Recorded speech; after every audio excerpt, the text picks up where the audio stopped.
Okay, we're back for some more examples. So I have 21 and 5/10 inches equals blank centimeters. So I'm going to write down what they give me, 21.5 inches. I'm going to multiply that by a conversion rate where inches is in my denominator, and what I'm converting to, centimeters, is in my numerator. Inches and inches will cross reduce. If I can make this 1 centimeter or 1 inch, I'm going to. So I'm looking 1 inch and 2.54 centimeters. I can. 2.54. And now I can just multiply straight across with my calculator. 21.5 times 2.54. And that is 54 and 61/100ths. My inches cancel out, and I'm just left with centimeters as my answer here, 54 and 61/100 centimeters. If you look at your conversions closely, like we found out last time, there is no other conversion rate where there's 1 centimeter equals blank inches, so we're good to go. That's all that we need to do. 22 gallons equals blank liters. I'm going to write down what they give me, 22 gallons. I'm going to multiply that by a fraction where gallons is on bottom so that they cross reduce, and liters is what I'm converting to, is on top. When I can make this 1 gallon, I'm going to do that. So I'm looking for 1 gallon and liters. Okay, 1 gallon, 3.785. So 1 here and 3.785. This way I can just multiply straight across and label my answer. So 22 times 3.785, and I get 83 and 27/100ths.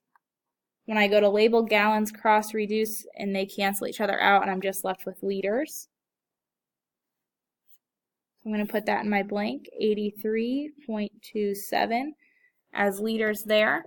Guys and girls, if you accidentally do something where you have 22 gallons and you put gallons in my denominator and liters in my numerator, maybe you didn't see where 1 gallon equaled something, but you found where 1 liter was equal to 0.264 gallons.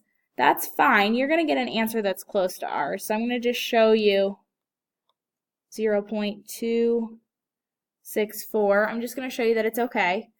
22 times 1 is 22, and 1 times 0.264 is 0.264. The fraction bar tells me to divide, so I'm going to use my calculator and say 22 divided by 0.264 equals 83.333, repeating. That's going to round, when we round to the nearest 10,000th, that fifth 3 will tell my fourth 3 to stay the same.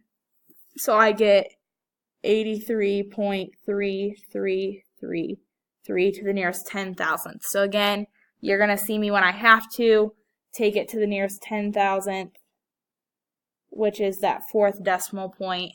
You can see my 2 answers are close, but not exact, and that's why.